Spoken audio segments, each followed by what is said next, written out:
Paano kung maraming tao ang tutol sa pagmamahalan nyo? Bibitaw o lalaban? Hindi ko alam. Lalaban. Kasi hindi naman dapat iba nagdidikta ng diba? Relasyon. Kung ano kayo.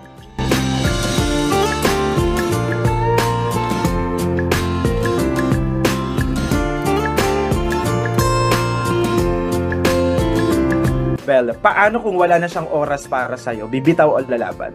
Bibitaw.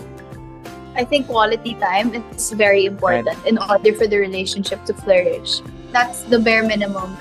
If they can't provide that and give that to you, I would say deserve someone better.